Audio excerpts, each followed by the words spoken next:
Hello all, welcome to CSAT today. Let's go on to the next RC question for today. This is 2022 paper, set A, question number 12 और ये crux या main idea type of question है. So basically इस passage में से आपको इस passage का क्रक्स या मेन आइडिया को निकालना है. Okay, so you have to understand the passage very well and just pick out the main idea. Is the passage comparatively longer? Let's visit the question. Now, question says, why is methodology adopted? Why is the methodology adopted in India to count the poor? Debatable. Okay. अब इसमें ये statements हैं, 4 statements हैं, आपको कोई एक choose करना है. Okay, so while reading the passage we have to decipher कि methodology adopted to count poor क्यों debatable है.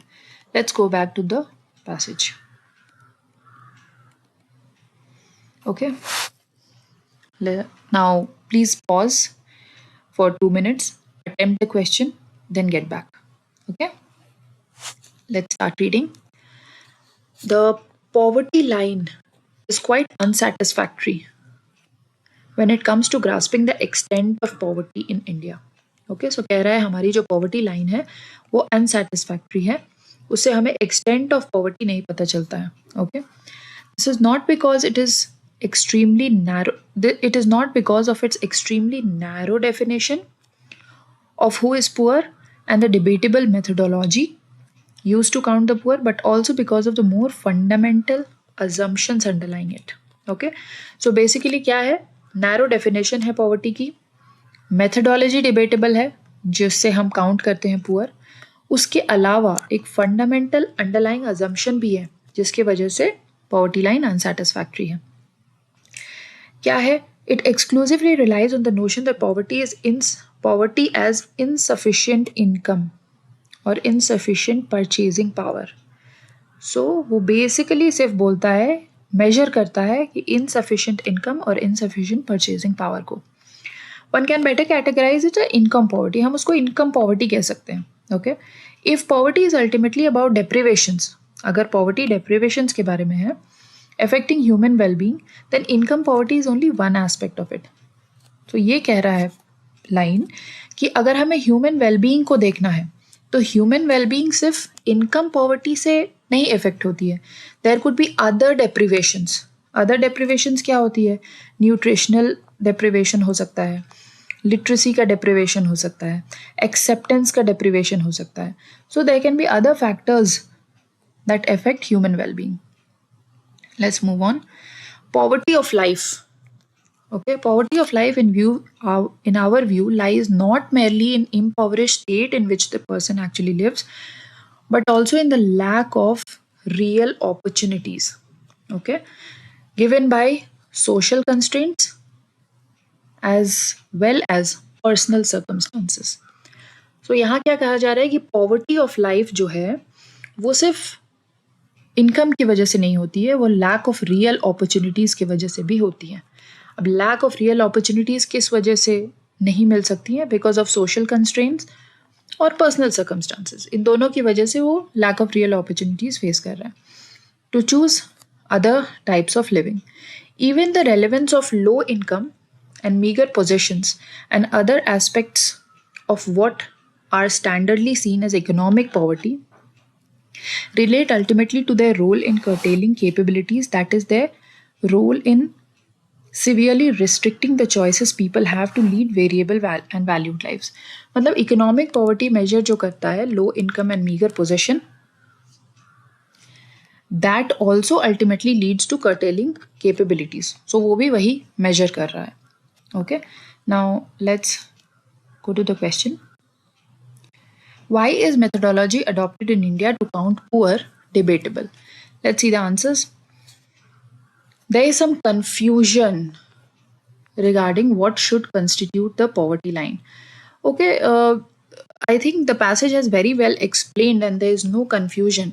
Passage में हमारे बोला गया है कि हमारी जो poverty line है वो unsatisfactory है क्योंकि वो सिर्फ narrow definition है and it basically relates to insufficient income and insufficient purchasing power. There is no talk of any confusion here.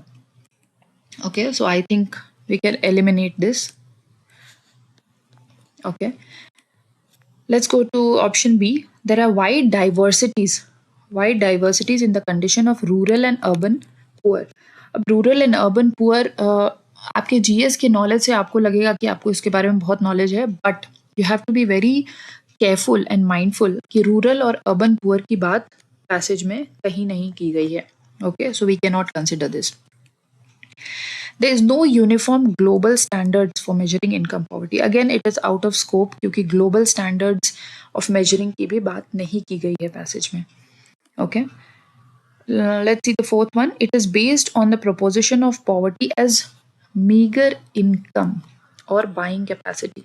This very well explains, okay, कि पैसेज में क्या बात की जा रही है कि it is based on the proposition. हमारी जो पॉवर्टी लाइन है, ओके, वो मेयरली इनकम और बाइंग कैपेसिटी पे बेस्ड है. ओके, सो इन सच पैसेजेस, लॉन्ग पैसेज है, थोड़ा सा कॉन्वोल्यूटेड है, उसमें आपको एलिमिनेशन मेथोडोलॉजी यूज करना चाहिए. ओके, और इसमें क्लियरली ऑप्शन ए, बी और सी हम एलिमिनेट करके अपने करेक्ट ऑप्शन तक पहुंच सकते हैं. Let's move on. As we already discussed, is a crux or main idea type question. It is from the area society. Society के एरिया से था और टेक्निक क्लियरली एलिमिनेशन था. ओके, एलिमिनेशन टेक्निक से आप स्ट्रेट अवे आंसर पे पहुंच सकते हैं. Let's discuss the tough for the keywords. Let's look at the keywords. Unsatisfactory, okay, not meeting the expectations. जैसा आपने सोचा वैसे कोई चीज़ नहीं हो तो वो अनसैटिस्फैक्ट्री होती है. ग्रास्पिंग, अच्छे से समझना, अंडरस्टैंडिंग. डिबेटेबल, कोई चीज़ डिबेटेबल कब होती है? जब different people have different opinions about it which can be open for discussion. Okay, exclusively, solely या ओनली. ओके, इनसफिशिएंट, काफ़ी नहीं है, नॉट इनफ. परचेजिंग पावर, खरीदने की क्षमता, ability to buy. Categorise, classify, अलग अलग कैटेगरीज में जिस चीज़ को डाल सके उसको कैटेगराइज करना कहते हैं. डेप्रिवेशन, किसी चीज़ से वंचित रह जाना. Now the meaning here is in context of the passage, इसलिए यहाँ पे लिखा है कि lack of necessities. Otherwise deprivation का मतलब है कि किसी चीज़ से आप वंचित रह गए, that is called deprivation. Constraints, limitations. Capability, ability, very clearly ability. Curtailing, restrict करना, रोकना. Okay, that is curtailing. Variability, जो चेंज होता रहे, capacity to change which is not fixed, it is variable. So this variability. Valued lives, important lives. Okay, so this was it. Thank you all. Let's meet with the next PYQ tomorrow.